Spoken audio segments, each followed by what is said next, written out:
Hello everyone, good morning. Chapter 6 માં હવે question 14, 15 અને 16 એ આપણે પછી સમજીશું. હવે જે ક્વેશ્ચન રહ્યો ક્વેશ્ચન 17 2 માર્ક્સ માટે આઈએમપી ગણી શકાય. આત્મ પ્રેરણ એટલે શું, જેને સેલ્ફ ઇન્ડક્ટન્સ કહી શકાય, અને ગૂંચળામાં ઉદ્ભવતા આત્મ પ્રેરિત ઈએમએફ નું સૂત્ર વ્યાખ્યાયિત કરો. તો પહેલા વિદ્યાર્થી મિત્રો આપણે આત્મ પ્રેરણ સેલ્ફ ઇન્ડક્ટન્સ એટલે શું એ આપણે સમજવું છે. તો આત્મ પ્રેરણ સમજવા માટે આપણે લઈશું એક વાહક તારનું ગૂંચળું, જેમાં તાર ગૂંચળા એકબીજાથી અલગ કરેલા હોય. હવે ગૂંચળાને આપણે જોડીશું બેટરી સાથે, કળ સ્વિચ સાથે અને રિયોસ્ટેટ, જેને ચલ અવરોધ કહી શકાય, એની સાથે જોડાણ કરીએ. હવે સ્વિચ ઓન કરીએ એટલે બેટરીના ધનમાંથી પ્રવાહ બહાર નીકળશે અને પ્રવાહ ગૂંચળામાંથી પસાર થાય. હવે જેવો ગૂંચળામાંથી પ્રવાહ પસાર થાય એટલે ચુંબકીય ક્ષેત્ર ઉત્પન્ન થશે. એટલે એવું કહી શકાય કે ગૂંચળું ચુંબક તરીકે વર્તશે, રાઈટ? અને આ જે ચુંબકીય ક્ષેત્ર ઉત્પન્ન થાય એની ચુંબકીય ક્ષેત્ર રેખાઓ એ ગૂંચળા જ સાથે સંકળાય છે. રિયોસ્ટેટની મદદથી અહીં પરિપથના અવરોધના મૂલ્યમાં ફેરફાર કરીએ. એટલે જો અવરોધનું મૂલ્ય બદલાશે, ફેરફાર થાય, એવો અહીં પ્રવાહનું મૂલ્ય પણ બદલાશે. હવે પ્રવાહ બદલાય એટલે અહીં જે ચુંબકીય ક્ષેત્ર ઉત્પન્ન થાય છે એ ચુંબકીય ક્ષેત્રના મૂલ્ય B માં ફેરફાર થાય, અને ચુંબકીય ક્ષેત્ર B બદલાય એટલે ગૂંચળા સાથે સંકળાયેલું જે ચુંબકીય ફ્લક્સ રહ્યો એ બદલાય, અને જો ચુંબકીય ફ્લક્સમાં ફેરફાર થાય એટલે ફેરેડેનો નિયમ યાદ આવ્યો. ઓકે, એટલે ઈએમએફ પ્રેરિત થાય, અને આજે આખી ઘટના એને જ આત્મ પ્રેરણ કહી શકાય. એટલે અહીંયા આપણે આ રીતે લખી શકાય કે કોઈ અલગ કરેલા વાહક તારના ગૂંચળામાંથી, આ વાહક તારનું અલગ કરેલું ગૂંચળું, વિદ્યુત પ્રવાહ પસાર થાય ત્યારે આપણે આ બેટરીમાંથી પ્રવાહ પસાર કર્યો ત્યારે ગૂંચળામાં ચુંબકીય ક્ષેત્ર ઉદ્ભવે છે, અને ગૂંચળું પોતે એક ચુંબક તરીકે વર્તે છે, અને ગૂંચળાની પોતાની જ ચુંબકીય ક્ષેત્ર રેખાઓ પોતાની જ સાથે સંકળાય છે. હવે આત્મ પ્રેરણ સેલ્ફ ઇન્ડક્ટન્સ એની વ્યાખ્યા જ્યારે કોઈ એક અલગ કરેલા ગૂંચળામાંથી વહેતા પ્રવાહમાં ફેરફાર કરવામાં આવે ત્યારે ગૂંચળા સાથે સંકળાયેલ ચુંબકીય ફ્લક્સમાં ફેરફાર થાય અને ગૂંચળામાં ઈએમએફ પ્રેરિત થાય છે. આ ઘટનાને આત્મ પ્રેરણ સેલ્ફ ઇન્ડક્ટન્સ કહે છે. તો વિદ્યાર્થી મિત્રો, આત્મ પ્રેરણમાં ગૂંચળું પોતે જ ચુંબક અને ગૂંચળું પોતે જ પરિપથ, અને ફ્લક્સનો ફેરફાર થાય અને ઈએમએફ પ્રેરિત થાય, આ ઘટનાને આત્મ પ્રેરણ કહી શકાય. જેમ કે આપણે કોઈ ફિઝિક્સનો ટોપિક હોય એ તમે જાતે જ તૈયાર કરો, એટલે તમે પોતે જ શિક્ષક, ટીચર, અને તમે પોતે જ સ્ટુડન્ટ, તો આ જે ઘટના રહે એને સેલ્ફ લર્નિંગ કહી શકાય, આત્મ અભ્યાસ કહી શકાય. એમ અહીંયા આ ગૂંચળું પોતે જ ચુંબક અને પોતે જ પરિપથ, અને એમાં ઈએમએફ પ્રેરિત થાય, એટલે આ ઘટનાને આત્મ પ્રેરણ સેલ્ફ ઇન્ડક્ટન્સ કહી શકાય. સમજાઈ ગયું? ઓકે. હવે આપણે આત્મ પ્રેરિત ઈએમએફ નું સૂત્ર વ્યાખ્યાયિત કરીએ. તો અહીંયા સંબંધ લખી શકાય, અનુભવિક સંબંધ, જે તમે પ્રેક્ટિકલી પણ સમજી શકો છો. એન આંટાવાળા ગૂંચળા સાથે સંકળાયેલ ચુંબકીય ફ્લક્સ એ ગૂંચળામાંથી પસાર થતા વિદ્યુત પ્રવાહના સમપ્રમાણમાં હોય છે. એટલે આવું સમજી શકાય કે જો આપણે વધુ મૂલ્યનો પ્રવાહ પસાર કરીશું તો B વધુ, ચુંબકીય ક્ષેત્ર વધુ અને ફ્લક્સ વધુ મળશે. અને જો ઓછા મૂલ્યનો પ્રવાહ પસાર કરીશું તો B નું મૂલ્ય ઓછું અને ફ્લક્સનું મૂલ્ય પણ ઓછું મળે. એટલે ચુંબકીય ફ્લક્સ ગૂંચળામાંથી વહેતા વિદ્યુત પ્રવાહના સમપ્રમાણમાં હોય છે. તો અહીંયા એક કાંટા સાથે સંકળાયેલું ચુંબકીય ફ્લક્સ phi b, એક કાંટા સાથે સંકળાયેલું ચુંબકીય ફ્લક્સ phi b. હવે એવા n આંટા છે એટલે કુલ ફ્લક્સ n phi b લખાય. ચલે છે I, વિદ્યુત પ્રવાહના સમપ્રમાણમાં. ચલન છૂટું પાડીએ એટલે અહીંયા સમપ્રમાણતાનો અચળાંક L લખીશું એટલે n phi is equal to Li. આ L ને ગૂંચળાનું આત્મ પ્રેરકત્વ અર્થાત આત્મ પ્રેરણ અચળાંક કહે છે. બાળકો L ને શું કહેવાય? ગૂંચળાનું આત્મ પ્રેરકત્વ અર્થાત આત્મ પ્રેરણ અચળાંક કહે છે. અને L નું આ પ્રથમ સૂત્ર L is equal to n phi b upon I. Okay, હવે આપણે આત્મ પ્રેરિત EMF નું સૂત્ર મેળવવું છે. તો હમણાં જ આપણે સમજ્યા કે પ્રવાહમાં ફેરફાર કરવા એટલે આ જે સંબંધ રહ્યો n phi b is equal to Li, એમાં બંને બાજુ સમયની સાપેક્ષે વિકલન કરતા એટલે n d phi b upon dt L di by dt. હવે બંને બાજુ ઋણ નિશાની લખીએ માઈનસ માઈનસ. હવે આ ડાબી બાજુનું જે પદ રહ્યું કઈ યાદ આવે છે? કયો નિયમ થઈ ગયો? ફેરેડેનો પ્રેરિત EMF નો નિયમ. એટલે અહીંયા EMF E લખી શકાય. એટલે EMF is equal to minus L di by dt, જેને આત્મ પ્રેરિત EMF નું સૂત્ર કહી શકાય. તો વિદ્યાર્થી મિત્રો, EMF ના અત્યારે હાલ આપણી પાસે ત્રણ સૂત્ર થયા. પહેલું ફેરેડેનો નિયમ minus d phi b by dt. બીજું ગતિકીય EMF નું સૂત્ર minus BVL.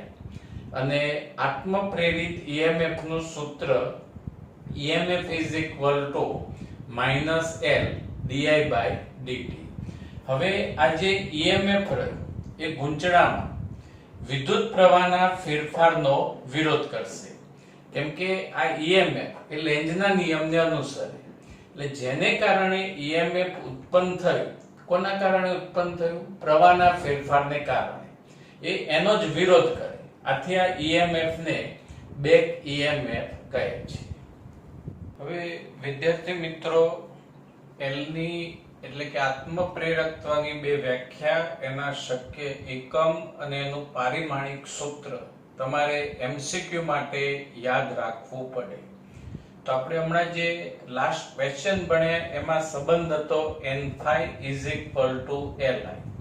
હવે આપણે L ને કરતા બનાવીએ તો n phi upon I. તો આત્મ પ્રેરકત્વ L ની વ્યાખ્યા આ સંબંધ પરથી લખી શકાય. જે પદ છેદમાં હોય ત્યાં આગળ શબ્દ આવશે એકમ, એટલે વિદ્યુત પ્રવાહ. એટલે આપણે વ્યાખ્યા લખી શકાય એકમ વિદ્યુત પ્રવાહ દીઠ. n phi એટલે કુલ ફ્લક્સ, એટલે કે ગૂંચળા સાથે સંકળાયેલા કુલ ચુંબકીય ફ્લક્સને ગૂંચળાનું આત્મ પ્રેરકત્વ L કહે છે. હવે આ સૂત્ર પરથી L નો એક એકમ લખી શકાય ફ્લક્સનો એકમ છેદમાં વિદ્યુત પ્રવાહનો એકમ. હવે ચુંબકીય ફ્લક્સનો એકમ આપણે ચેપ્ટર 5 માં ભણી ચૂક્યા છીએ, વેબર, અને પ્રવાહનો એકમ એમ્પિયર. એટલે L નો એક એકમ થશે વેબર પર એમ્પિયર. હવે એની બીજી વ્યાખ્યા સમજીએ. તો હમણાં જ આપણે આત્મ પ્રેરિત EMF નું સૂત્ર સાબિત કર્યું, રાઈટ? કયું સૂત્ર? આત્મ પ્રેરિત EMF નું. હવે એ સૂત્ર E is equal to બાળકો કયું આવશે? minus L di by dt. હાલ ઋણ નિશાની અવગણી દો અને L ને કરતા બનાવો. એટલે di by dt પદ અહીં છેદમાં જશે. એટલે EMF છેદમાં di by dt. હવે di by dt એટલે વિદ્યુત પ્રવાહના ફેરફારનો સમય દર. તો આ વ્યાખ્યા રીતે લખી શકાય. ગૂંચળામાં એકમ વિદ્યુત પ્રવાહના ફેરફારના સમય દર દીઠ પ્રેરિત થતા EMF ને ગૂંચળાનું આત્મ પ્રેરકત્વ કહે છે. વ્યાખ્યા સમજો બાળકો. ગૂંચળામાં હવે જે પણ પદછેદમાં હોય ત્યાં શબ્દ કયો આવશે? એકમ. એકમ વિદ્યુત પ્રવાહના ફેરફારના સમય દર દીઠ ગૂંચળામાં પ્રેરિત થતા EMF ને ગૂંચળાનું આત્મ પ્રેરકત્વ કહે છે. હવે L નો એકમ લખી શકાય, EMF નો એકમ વોલ્ટ, પછી નીચે પ્રવાહનો ફેરફાર એટલે એમ્પિયર, અને એની નીચે આવશે સેકન્ડ. હવે એ સેકન્ડ ક્યાં જતા રહેશે? ઉપર, એટલે એકમ લખાય વોલ્ટ ઇન્ટુ સેકન્ડ પર એમ્પિયર. પછી આપણે જે રાશિની ચર્ચા કરીએ છીએ આત્મ પ્રેરકત્વ, એ અદિશ ભૌતિક રાશિ છે, ફક્ત મૂલ્ય હોય અને કોઈ દિશા હોતી નથી. હવે એનો SI એકમ એ વૈજ્ઞાનિકના નામ પરથી છે, હેનરી. એટલે L ના 3 એકમ થયા, એક વેબર પર એમ્પિયર, પછી વોલ્ટ ઇન્ટુ સેકન્ડ પર એમ્પિયર, અને ત્રીજો એકમ વૈજ્ઞાનિકના નામ પરથી હેનરી, જે કેપિટલ H વડે દર્શાવાય અને જેને L નો SI એકમ કહીશું. હવે આત્મ પ્રેરકત્વ L નું પારિમાણિક સૂત્ર વ્યાખ્યાયિત કરવા આપણે એકમ ધ્યાનમાં લઈશું, વોલ્ટ ઇન્ટુ સેકન્ડ પર એમ્પિયર. હવે વોલ્ટ બાળકો, વોલ્ટ એટલે જૂલ પર કુલમ, એકમ વિદ્યુતભાર પર થતું કાર્ય, ચેપ્ટર 2 અનુસાર, રાઈટ? એટલે અહીંયા જૂલ પર કુલમ. હવે કુલમની જગ્યાએ Q બરાબર IT, એટલે કુલમની જગ્યાએ ampere into second, second cancel, એટલે જૂલ પર એમ્પિયર સ્ક્વેર. હવે તમે આનું પારિમાણિક સૂત્ર સરળતાથી બનાવી શકો. જૂલ m1 L2T-2 અને નીચે એમ્પિયર સ્ક્વેર એટલે A2, અને ઉપર જાય એટલે L નું પારિમાણિક સૂત્ર m1 L2T-2 A-2. અને આત્મ પ્રેરકત્વ એ ગૂંચળાના આકાર અને દ્રવ્યના, એટલે કે ચુંબકીય ક્ષેત્ર જે માધ્યમમાં પ્રવર્તતું હોય, એ માધ્યમમાં જે દ્રવ્ય રાખ્યું હોય, આગળ ભણીશું એમ સમજાશે, એ દ્રવ્યના આંતરિક ગુણધર્મ પર આધાર રાખે છે. તો નેક્સ્ટ ક્વેશ્ચન છે IMP, સૂત્ર પણ IMP, સોલેનોઇડના આત્મ પ્રેરકત્વ L નું સૂત્ર મેળવો. હવે આત્મ પ્રેરકત્વ L નું સૂત્ર વ્યાખ્યાયિત કરવા પહેલા જ આપણે સોલેનોઇડના પરિમાણ વિશે લખીશું. તો L જે સોલેનોઇડની લંબાઈ છે, એ જે સોલેનોઇડના આડછેદનું ક્ષેત્રફળ, અને સ્મોલ n એટલે કે એકમ લંબાઈ દીઠ આંટાની સંખ્યા. તો આવા એક લાંબા સોલેનોઇડનો વિચાર કરો. ઓકે, વિચાર કરી રહ્યા બાળકો? ઓકે. હવે સેકન્ડ પોઈન્ટમાં સોલેનોઇડની અંદર ઉદ્ભવતા ચુંબકીય ક્ષેત્ર B નું સૂત્ર લખવાનું. એટલે અહીંયા આ સોલેનોઇડમાં પ્રવાહ I ના કારણે મળતું ચુંબકીય ક્ષેત્ર B =μ0 NI. હવે આપણે સોલેનોઇડમાં જેવો પ્રવાહ પસાર થાય, અંદર ચુંબકીય ક્ષેત્ર ઉત્પન્ન થાય, અને એ ચુંબકીય ક્ષેત્રની ક્ષેત્ર રેખાઓ એ સોલેનોઇડના જ આંટાઓ સાથે સંકળાયેલી હોય. એટલે એ જે આંટા રહ્યા એમની સાથે સંકળાયેલું ચુંબકીય ફ્લક્સ હવે બીજા પોઈન્ટ્સમાં આપણે શોધી દઈશું. તો સોલેનોઇડ સાથે સંકળાયેલું કુલ flux N, capital N into 5B. 5B એટલે એક આંટા સાથે સંકળાયેલું ચુંબકીય ફ્લક્સ. હવે N 5B ની જગ્યાએ લખી શકાય B ઇન્ટુ કેપિટલ A. હવે વિદ્યાર્થી મિત્રો, કેપિટલ N ની જગ્યાએ કેપિટલ N નો અર્થ થાય કુલ આંટાની સંખ્યા. તો હવે સ્મોલ n એકમ લંબાઈ દીઠ આંટાની સંખ્યા N/L. હવે કેપિટલ N ને જો કરતા બનાવીએ તો સ્મોલ n ઇન્ટુ L થાય. તો અહીંયા કેપિટલ N ની જગ્યાએ small n into L. B ચુંબકીય ક્ષેત્ર μ0 NI, અને A આડછેદનું ક્ષેત્રફળ. એટલે અહીંયા કુલ flux is equal to μ0 n square l I a. અને હવે આપણે આત્મ પ્રેરકત્વ L નું સૂત્ર જે આપણે આગળ પણ ભણેલા, કુલ ફ્લક્સ અપોન પ્રવાહ n∅b અપોન I. હવે n∅b કુલ ફ્લક્સ ની જગ્યાએ μ0 n square l I a upon I. પ્રવાહ ની કિંમત કેન્સલ, એટલે સોલેનોઇડ ના આત્મ પ્રેરકત્વ L નું સૂત્ર સાબિત થઈ ગયું, μ0 n square small n square l into a. તો વિદ્યાર્થી મિત્રો અહીંયા ત્રણ સ્ટેપ આ રીતે યાદ રાખજો. b, પહેલા b ચુંબકીય ક્ષેત્ર, પછી ફાઈ બફાઈ, ફાઈ એટલે કુલ ફ્લક્સ શોધવાનું n ઇન્ટુ ફાઈ b, અને l બફાઈ l. આ રીતે સ્ટેપ યાદ રાખજો એટલે જે તે સમય તમને થિયરી ઇઝીલી રિકોલ યાદ આવી જશે. પહેલા b શોધવાનું, પછી ફાઈ એટલે કુલ ફ્લક્સ શોધવાનું, અને l આત્મ પ્રેરકત્વ. હવે આ જ સમીકરણ રહ્યું એ આ રીતે પણ લખી શકાય, સ્મોલ n ની જગ્યાએ કુલ આંટા છેદમાં લંબાઈ કેપિટલ N અપોન l. હવે અહીં μ0, અહીં સ્મોલ n ની જગ્યાએ કેપિટલ N અપોન l એટલે n square by l square l into a. એક l ની કિંમત કેન્સલ, એટલે સોલેનોઇડના આત્મ પ્રેરકત્વનું આ બીજું સૂત્ર થયું μ0 capital N square capital A upon l. તો વિદ્યાર્થી મિત્રો અહીંથી આવું કહી શકાય કે આત્મ પ્રેરકત્વ શેના પર આધાર રાખે છે? તો કેપિટલ N આંટાની સંખ્યાના વર્ગના સમપ્રમાણમાં હોય છે. A અને L એટલે સોલેનોઇડના પરિમાણ થયા, એટલે કે ગૂંચળાના પરિમાણ પર આધાર રાખે છે. μ0 μ0 શૂન્યાવકાશની પરમેબિલિટી, એટલે સોલેનોઇડની અંદર શૂન્યાવકાશ હોય તો એ વખતે અહીંયા μ0 લખાશે. જો સોલેનોઇડની અંદર કોઈ દ્રવ્ય ભર્યું હોય તો એ જે તે દ્રવ્યની પરમેબિલિટી μ લખવું પડે. એટલે કે આત્મ પ્રેરકત્વ ચુંબકીય ક્ષેત્ર જે માધ્યમમાં પ્રવર્તતું હોય એ માધ્યમના ગુણધર્મ પર આધાર રાખે છે.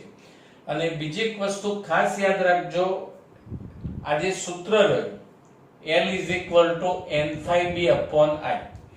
આ આત્મ પ્રેરકત્વના સૂત્રમાં પ્રવાહ વિદ્યુત પ્રવાહ આવે છે, પણ સોલેનોઇડનું અથવા કોઈ પણ ગૂંચળાનું આત્મ પ્રેરકત્વ એ વિદ્યુત પ્રવાહ પર આધાર રાખતું નથી, કેમ કે I ની કિંમત બાળકોએ કેન્સલ થઈ ગઈ, અને આત્મ પ્રેરકત્વ એ પ્રવાહ પર વિદ્યુત પ્રવાહ પર આધાર રાખતો નથી, ખાસ યાદ રાખજો. હવે આપણે સોલેનોઇડની અંદર શૂન્યાવકાશની જગ્યાએ કોઈ દ્રવ્ય મૂકીએ કે જેની સાપેક્ષ પરમેબિલિટી μr હોય, તો μr is equal to μ upon μ0. Chapter 5 અનુસાર દ્રવ્યની પરમેબિલિટી અને શૂન્યાવકાશની પરમેબિલિટીના ગુણોત્તરને સાપેક્ષ પરમેબિલિટી કહે છે. μ ને કરતા બનાવી એટલે તમને પાછું એમ થાય કે સાહેબ આવું કેમ આપણે વ્યાખ્યાયિત કરી રહ્યા છીએ, તો એનું કારણ હમણાં જ સમજીએ. μ0 into μr. હવે સોલેનોઇડમાં આપણે દ્રવ્ય મૂક્યું હોય તો આ જ સમીકરણ રહ્યું, એમાં μ0 ની જગ્યાએ μ લખાશે, દ્રવ્યની પરમેબિલિટી. સમજાયું હવે? ઓકે. n² la. અને હવે અહીંયા μ ની જગ્યાએ આપણે લખીશું μ0 μr, અને આ પદ એમના એમ જ n² la.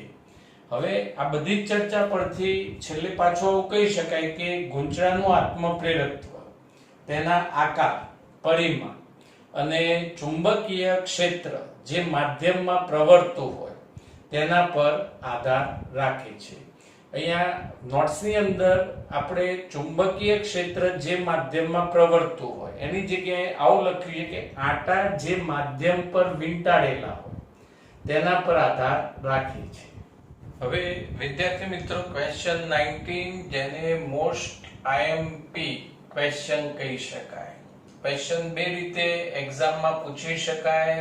ફર્સ્ટ છે L આત્મ પ્રેરકત્વ ધરાવતા ગૂંચળામાં I જેટલો વિદ્યુત પ્રવાહ પ્રસ્થાપિત કરવા જરૂરી ઉર્જાનું સૂત્ર મેળવો, અથવા ઇન્ડક્ટરની વ્યાખ્યા આપો અને ઇન્ડક્ટરમાં સંગ્રહિત ઉર્જાનું સૂત્ર 1/2 Li² મેળવો. હવે પહેલા જ ઇન્ડક્ટર એટલે શું? તો ઇન્ડક્ટરની વ્યાખ્યા આવશે કે પરિપથનો જે ઘટક આત્મ પ્રેરકત્વનો ગુણધર્મ ધરાવતો હોય તેને ઇન્ડક્ટર કહે છે, અને ઇન્ડક્ટર એ સંકેતમાં L વડે દર્શાવાય. તો વિદ્યાર્થી મિત્રો, પરિપથના જે ઘટક રહે એમાં એક અવરોધ આવે જે આપણે ચેપ્ટર 3 માં ભણી ગયા, પછી કેપેસિટર આવે જે C વડે દર્શાવાય અને એનું કેપેસિટન્સ પણ C વડે દર્શાવાય. તો હવે આ પરિપથનો ત્રીજો ઘટક જેને આપણે કહીશું ઇન્ડક્ટર. ઇન્ડક્ટરનું આત્મ પ્રેરકત્વ એ પણ L વડે દર્શાવાય અને ઇન્ડક્ટર પોતે પણ L વડે દર્શાવાય.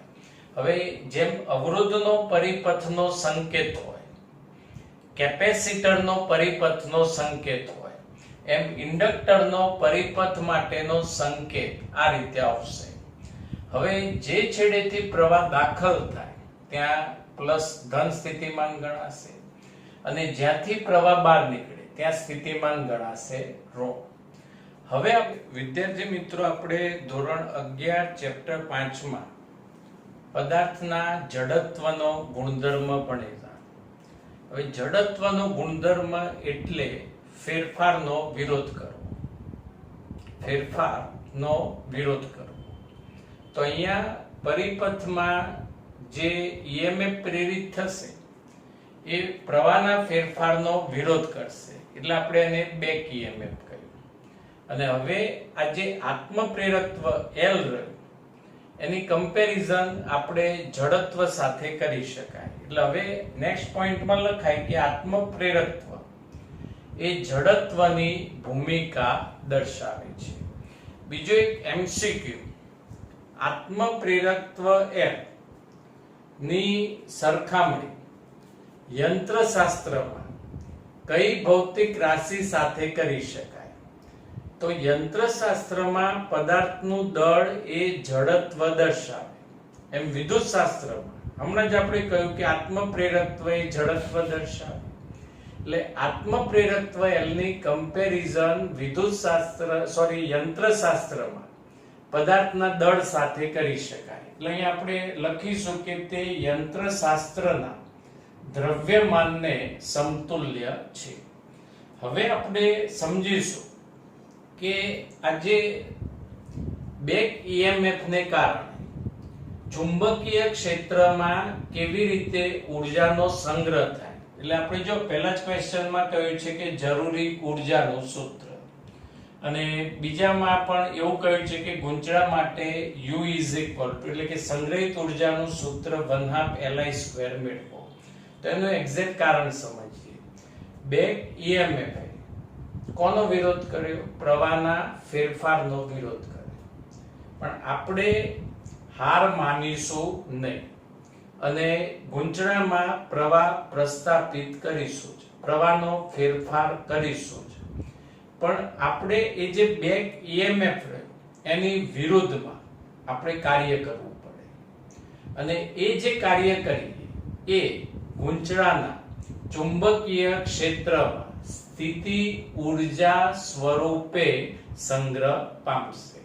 હવે આગળ લખી શકાય કે ગૂંચળામાં અર્થાત ઇન્ડક્ટરમાં પ્રવાહ પ્રસ્થાપિત કરવા માટે બેક EMF ની વિરુદ્ધ કાર્ય કરવું પડે. શું કરવું પડશે? કાર્ય. અને આ કાર્ય જેટલી ઉર્જા ગૂંચળાના ચુંબકીય ક્ષેત્રમાં સ્થિતિ ઉર્જા સ્વરૂપે સંગ્રહ પામે છે. તો હવે આપણે આ સંગ્રહિત ઉર્જાનું સૂત્ર વ્યાખ્યાયિત કરવા જે કાર્ય કરવું પડે એ કાર્ય વ્યાખ્યાયિત કરીએ. એટલે પ્રવાહ I પ્રસ્થાપિત કરવા કાર્ય કરવાનો સમય દર બાળકો, એટલે કાર્ય કરવાનો સમય દર એટલે dw/dt. હવે સ્ટાન્ડર્ડ 11 ચેપ્ટર 6 પ્રમાણે આ તો પાવર થાય. સમજાય છે? આ કાર્ય કરવાનો સમય દર, એકમ સમયમાં થતું કાર્ય એટલે પાવર. હવે જમણી બાજુ આપણે પાવર નું સૂત્ર P = VI જે ચેપ્ટર 3 માં આવતું. એટલે V ની જગ્યાએ અહીંયા લખીશું માનાંકમાં EMF, માત્ર મૂલ્ય પ્રવાહ I. હવે માનાંકમાં EMF ની જગ્યાએ લખી શકાય L di/dt, માત્ર મૂલ્ય છે એટલે ઋણ નિશાની આપણે અવગણી. એટલે અહીંયા માનાંકમાં EMF ની જગ્યાએ L di/dt Im ના આ dt કેન્સલ એટલે dw = Li/di. હવે કુલ પ્રવાહ I પ્રસ્થાપિત કરવા થતું કુલ કાર્ય એટલે બંને બાજુ ઇન્ટિગ્રેશન સંકલન લેતા. એટલે અહીંયા સંકલન dw, અહીંયા L અચળ સંકલનમાંથી બાદ અને ઇન્ટિગ્રેશન 0 થી I di. હવે ઇન્ટિગ્રેશન I di આનું સંકલન થાય I²/2. લિમિટ છે એટલે સ્ક્વેર બ્રેકેટ, અપર લિમિટ ઉપર, લોઅર લિમિટ નીચે. હવે I ની જગ્યાએ I²/2 માઈનસ 0²/2, પણ 0 વાળું પદ શૂન્ય થાય એટલે આપણે લખતા નથી, એટલે આનું સાદુરૂપ આવશે 1/2 Li². અને આ જે કાર્ય કરવામાં આવે એ જ કાર્ય ચુંબકીય ક્ષેત્રમાં સ્થિતિ ઊર્જા સ્વરૂપે સંગ્રહાય. એટલે અહીંયા 1/2 Li² લખી શકાય. વિદ્યાર્થી મિત્રો, આપણે આત્મ પ્રેરણની ઘટનાનો અભ્યાસ પૂર્ણ કર્યો, પણ આટલી બીજી એક્સ્ટ્રા ઇન્ફોર્મેશન તમારે યાદ રાખવી પડશે. ઇન્ડક્ટરમાં સંગ્રહિત ઊર્જાનું સૂત્ર જે હમણાં જ આપણે સાબિત કર્યું, U = 1/2 Li². હવે આત્મ પ્રેરકત્વ L નો જે આપણે પારિમાણિક સૂત્ર લખ્યું હતું ને, એનો એકમ અહીંથી સરળતાથી તમે યાદ રાખી શકો. જો L ને કરતા બનાવો એટલે I² પદ છેદમાં જશે, 2 ગુણાકારમાં. હવે આ U એટલે ઊર્જા, સંગ્રહિત ઊર્જા, એટલે એનો એકમ જૂલ, અને I² એટલે વિદ્યુત પ્રવાહ છેદમાં આવશે એટલે એમ્પિયર². એટલે આત્મ પ્રેરકત્વ L નો એકમ જૂલ/એમ્પિયર² લખી શકાય. અને એના પરથી તમે સરળતાથી પારિમાણિક સૂત્ર L નું તૈયાર કરી શકો. પછી ઇન્ડક્ટરનું શ્રેણી જોડાણ હોય, આ રીતે L1, L2, L3 up to Ln inductor જો આપણે શ્રેણીમાં જોડ્યા હોય તો આના સમતુલ્ય ઇન્ડક્ટન્સનું સૂત્ર થાય L = L1 + L2 + L3 + up to Ln લખી શકાય. યાદ રાખજો, આપણે ટેક્સ્ટબુકમાં આવી કોઈ ચર્ચા આપી નથી. પછી જો ઇન્ડક્ટરનું સમાંતર જોડાણ હોય તો આવી સ્થિતિમાં સમતુલ્ય ઇન્ડક્ટન્સનું સૂત્ર 1/L = 1/L1 + 1/L2 + up to 1/Ln લખી શકાય. પછી આપણે સોલેનોઇડના આત્મ પ્રેરકત્વનું સૂત્ર વ્યાખ્યાયિત કર્યું. તો હવે એ જ સૂત્ર આપણે ટોરોઇડ માટે પણ લખી શકાય, પણ એમાં થોડાક ફેરફાર આપણે કરવા પડશે. તો હવે ટોરોઇડનું આત્મ પ્રેરકત્વ L નું સૂત્ર જે પહેલા સોલેનોઇડ માટે છે એ જ સૂત્ર લખી દઈએ તો μ0 n²A/L. હવે A એટલે આપણે સોલેનોઇડના આડછેદનું ક્ષેત્રફળ, રાઈટ? તો અહીંયા આપણે ટોરોઇડ વિચારીએ તો અહીંયા ટોરોઇડના આડછેદનું ક્ષેત્રફળ આ રીતે આવશે. અને આ જે આડછેદની ત્રિજ્યા એ આપણે કેપિટલ R લઈએ તો અહીં A ની જગ્યાએ લખી શકાય πr². હવે સ્મોલ n એટલે આપણે જેને સોલેનોઇડની લંબાઈ કહેતા, તો અહીંયા આવશે ટોરોઇડની લંબાઈ. એટલે આ જે ડોટ લાઈન દર્શાવી એની ત્રિજ્યા ધારો કે સ્મોલ r છે, તો અહીંયા પરિઘનું માપ આવશે. ટોરોઇડની લંબાઈ એટલે પરિઘનું માપ, એટલે પરિઘ = 2π સ્મોલ r. એટલે પાઈ કેન્સલ કરીએ તો અહીંયા ટોરોઇડના આત્મ પ્રેરકત્વ L નું સૂત્ર લખાય μ0 n² R² / 2 * સ્મોલ r. એટલે આટલી માહિતી વિદ્યાર્થી મિત્રો MCQ માટે તમારે યાદ રાખવી પડે. Okay, thank you.